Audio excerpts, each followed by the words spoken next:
Joyeux de vous trouver aujourd'hui encore très nombreux à la maison de Dieu.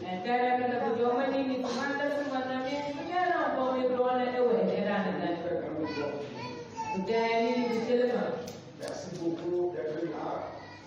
Bienvenue.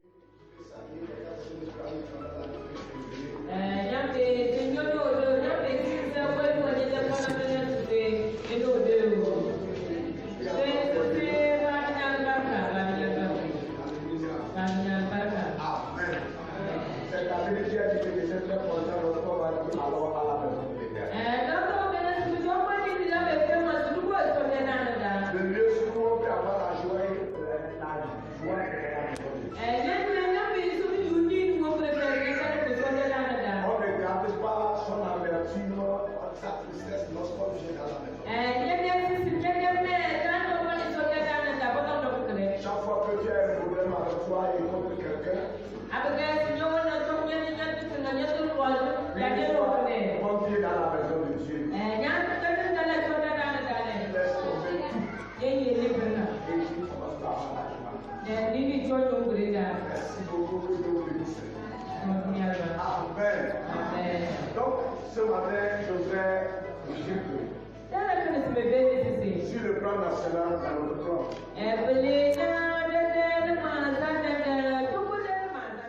cette semaine-là qui est réservée uniquement pour une appréciation de nos officiers.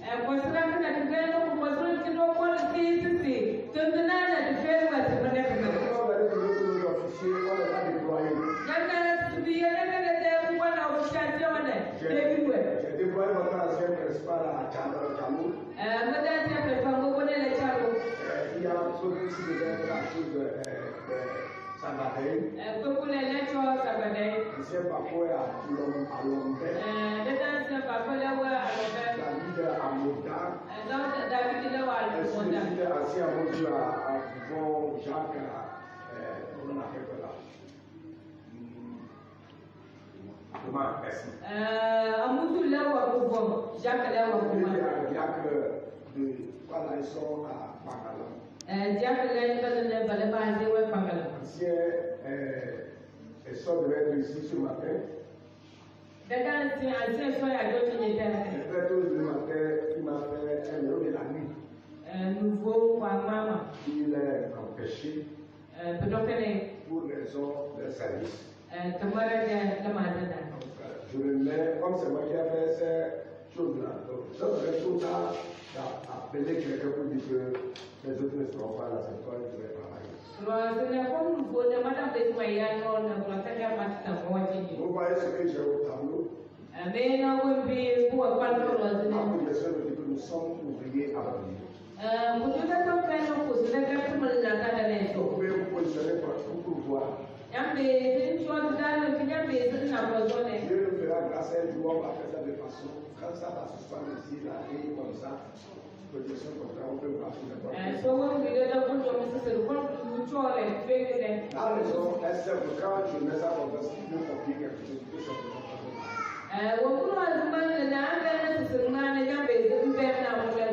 Et c'est encore là, ce qu'on appelle une sonde, c'est l'évolution, c'est le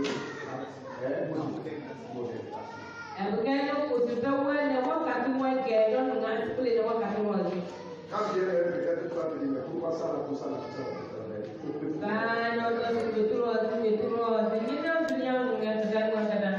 donc, nous parlons du fait que nous sommes des ouvriers avec Dieu, ouvriers avec Dieu. Le royaume de Dieu est comparé parfois à un champ. C'est comme ça que Paul a comparé le royaume de Dieu.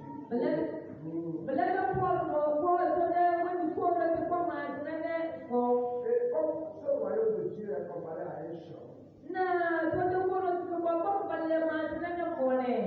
Dieu lui aussi dit que vous êtes c'est Dieu qui me dit ça. Il dit le royaume de Dieu est comparé parfois à un champ qui doit être cultivé.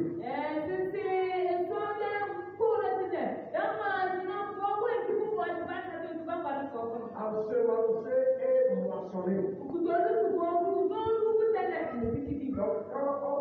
les champs, il faut aussi récolter. Alors, à une vigne qui doit être soignée. On doit s'agir tailler au vidanger. Donc, si nous disons que le champ de Dieu, nous sommes le champ de Dieu, nous sommes ouvriers avec Dieu.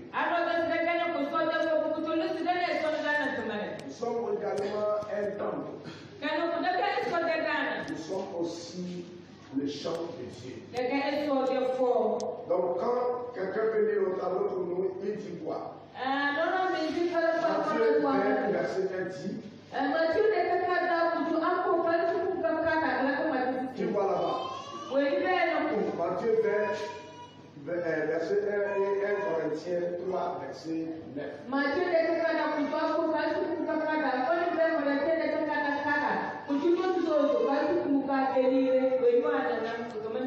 Car le royaume des cieux est semblable à un maître de maison qui sortit dès le matin afin de louer des ouvriers pour sa vigne. Car le royaume des cieux est semblable à un maître de maison qui sortit dès le matin afin de louer des ouvriers pour sa vigne. Donc il faut continuer dans ta Bible quelque part jusqu'à 3. Verset 2. Il convint avec eux 2 deniers par jour et il les envoya à sa vigne. Le verset 3. Il sortit vers la 3e heure et il en vit d'autres qui... Viens ici. Tu veux le faire.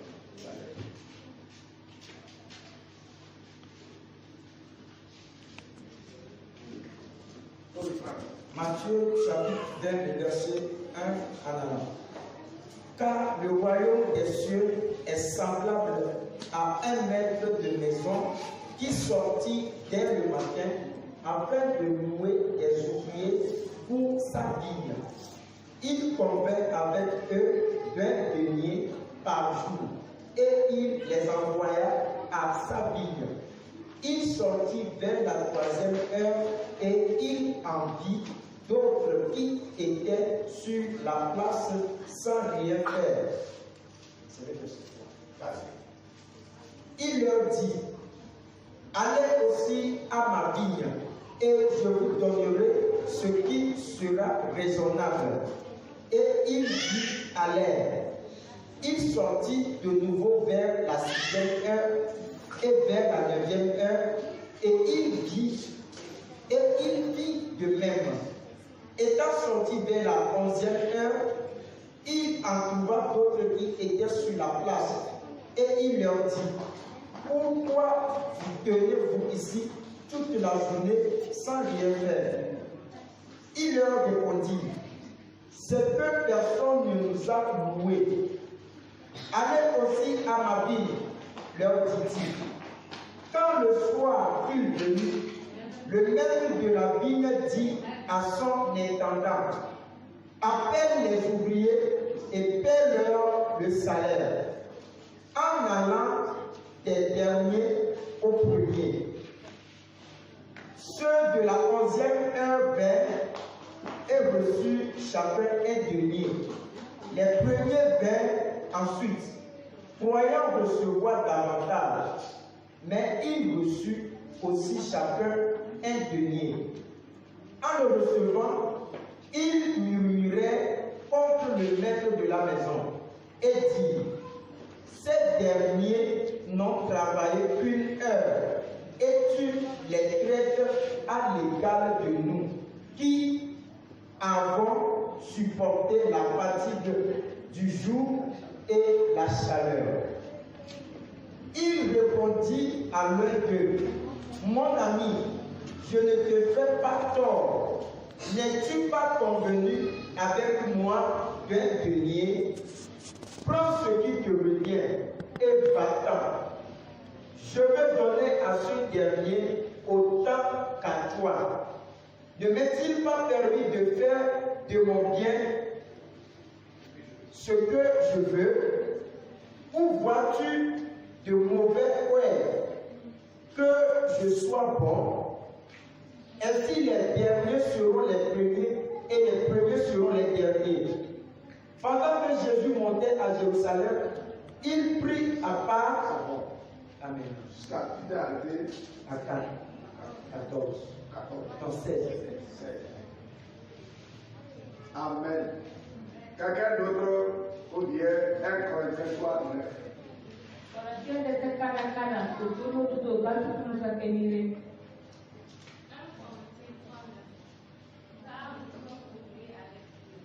Viens.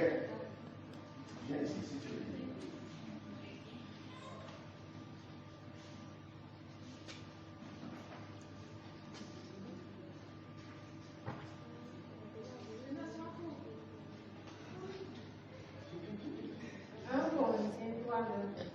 Car nous sommes ouvriers avec Dieu. Nous sommes ouvriers avec Dieu.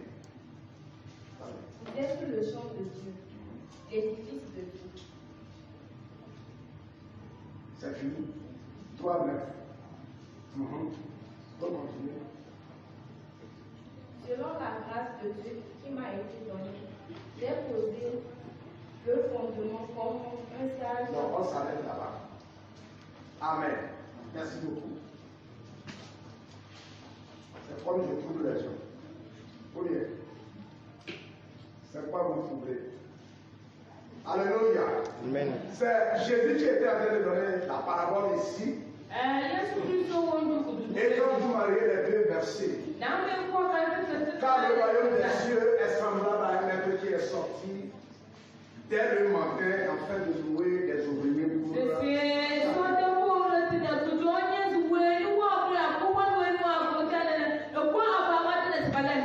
il recrutait les gens, les manœuvres ou bien les gens pour aller travailler là. Maintenant, il a trouvé les gens à la première heure. Et il est tombé d'accord, ils se sont entendus que je vais te payer tel prix. Peut-être que je vais te donner 1000 francs. Et là, la personne était d'accord que c'est 1000 francs de la première du matin à 6h jusqu'à 18h. C'est Jésus qui parlait ainsi. Mais il a continué par recruter les gens. Jusqu'à ce que même à 17h, il a trouvé la dernière personne. Ici, Jésus trouvait les gens sous les arbres. Jésus disait que les gens étaient le maître et il voyait les gens, ils ne faisaient rien. Et il dit, pourquoi vous laissez là-bas sans rien faire? Dieu ne veut pas celui qui ne fait rien. Alléluia. Dieu ne veut pas qui? Il n'aime pas ceux qui ne font rien. Tu dois pouvoir faire quelque chose. Amen. Donc, il ne fait rien. Pourquoi vous laissez là-bas sans rien faire? Et les gars ont recruté que non, personne nous a loué. On ne nous a pas demandé d'aller faire quelque chose. Et la Bible est très claire que celui qui ne fait rien ne doit pas manger. Bien ou faux? Est-ce que je dis la vérité? Oui. Celui qui ne fait rien ne doit pas faire part. Est-ce que ceux qui ne font rien mangent? Combien sont dans la salle ici ne font rien, ils mangent? Ça, c'est la tricherie. Tu ne fais rien, tu manges pourquoi? Hein? Dans les familles, les jeunes filles et les jeunes gars, quand les parents leur demandent un service, cette famille,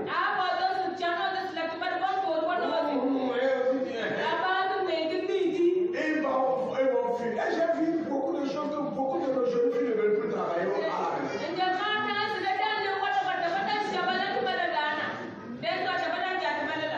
Pourquoi vous laissez là-bas faire sans rien faire? Pose la question à quelqu'un qui est à côté de moi. Pourquoi tu laisses là-bas?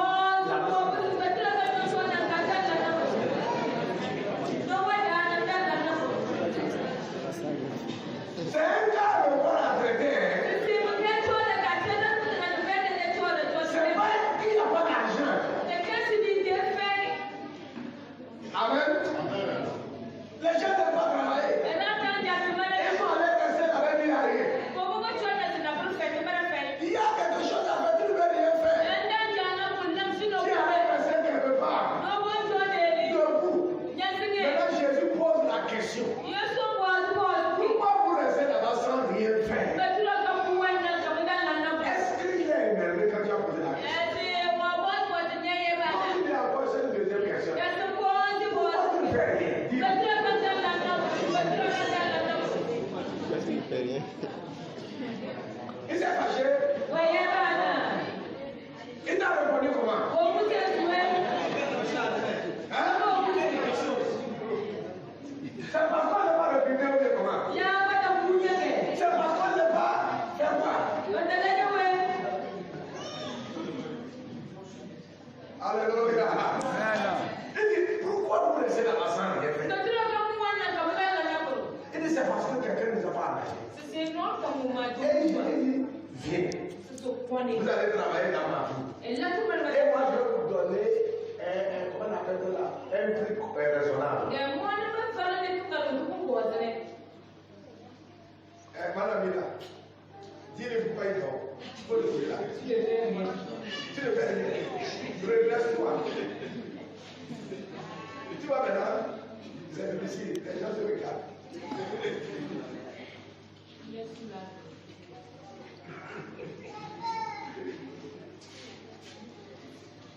Amen.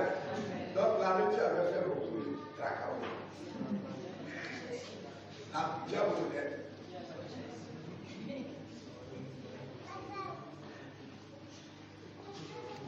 La chair de l'homme, c'est comme ça. Quand il fait rien, donc il faut tenir ton corps pour le chiffre, il ne donner pas un problème. C'est le message de dimanche passé. Il faut rester à l'aise pour ne pas faire la volonté. Là où le corps va venir, donc il y a quoi là? Donc quand il est venu pour qu'il reçoive le salaire, les gens ont critiqué. Jésus, comment on appelle ça? Pourquoi? Ceux-là sont venus, c'est pas juste là, comment on appelle la pourquoi tu nous payes le salaire? Ça te regarde, c'est mon argent. C'est mon argent. On était d'accord. Est-ce que c'est pas ce que je fais, c'est pas ce que je fais? Est-ce que tu ne veux pas que je sois bien, je sois bon? Moi, j'utilise mon argent comme je veux. Ce que je t'ai dit, c'est ce que je t'ai donné. Je donne aussi à ton frère. Où est-ce que tu les gagnes? Si tu as peur de te battre, pourquoi tu me critiques? Au ciel, celui qui est venu hier et celui qui est arrivé aujourd'hui, nous allons recevoir du salaire. Amen. Celui qui est venu même à une minute quand je viens, nous recevrons un même salaire. Pourvu que toi qui es arrivé, toi tu fais ton travail.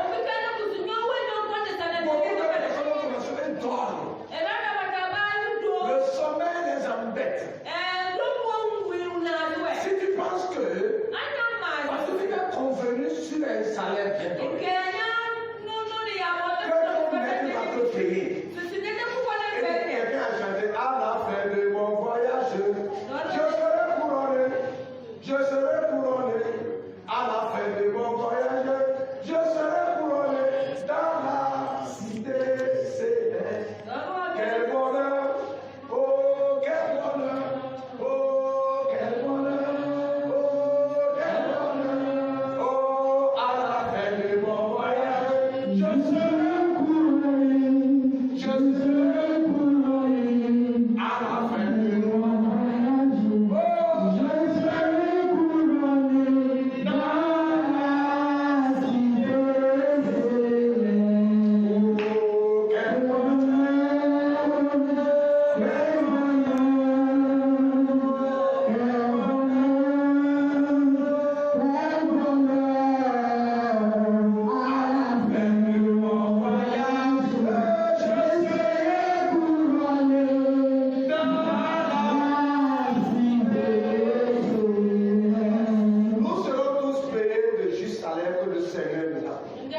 exercer. C'est ce wani tsani pa wo ne pe ne tu mo kinya. Peu importe le temps que l'est arrivé. C'est ce wakati o kinyo ko na kele ke. Aussi bien que le Seigneur va appeler beaucoup dans son royaume. Kana na sote ya na ba te de ko ro ya. Si bien que Paul va encore où il dit. Car nous sommes ouvriers avec Dieu. Vous êtes le champ de Dieu. L'édifice de Dieu. Oui, c'est quoi on appelle ici, nous sommes ouvriers. Chaque fois que tu es au service, dans ton travail, je t'assure que tu n'as pas fait dans ton travail. C'est pourquoi chacun est appelé à bien faire son travail. Amen. Chacun est appelé à bien faire parce que tu travailles comme Dieu qui tu ne vois pas. Dieu est invisible à l'œil nu. Mais chaque fois que tu es en train de faire quelque chose, dans ton travail, dans ton service, Dieu est avec toi. Les gens pensent qu'ils sont seuls. Je suis seul dans mon champ. Je suis seul dans mon service. Je suis seul à faire quelque chose. Quand la parole de Dieu le dit, la vierge, elle sera enceinte. Et elle mettra au monde. Et vous la donnerez le nom Emmanuel. Ce que l'Éternel est avec vous. Dieu est avec nous donc en toutes choses. Chaque fois qu'on se déplace, Dieu est toujours avec nous. Dieu est toujours avec toi. Même dans ta souffrance, Dieu est avec toi. C'est Dieu avec nous. Paul a dit dans sa parole, dans Romains chapitre 8, verset 31, si Dieu est avec nous, qui sera contre nous? Rien ne pourra être contre nous parce que notre Dieu est avec nous. Bien-aimé, si tu peux dire ton frère et ta soeur à côté de toi, Dieu est avec toi. Il faut toujours voir Dieu avec toi. Les gens souvent n'arrivent pas à voir si Dieu est avec eux ou pas. Toi élève, Dieu est avec toi. C'est Dieu avec toi. Quand tu dois bien faire.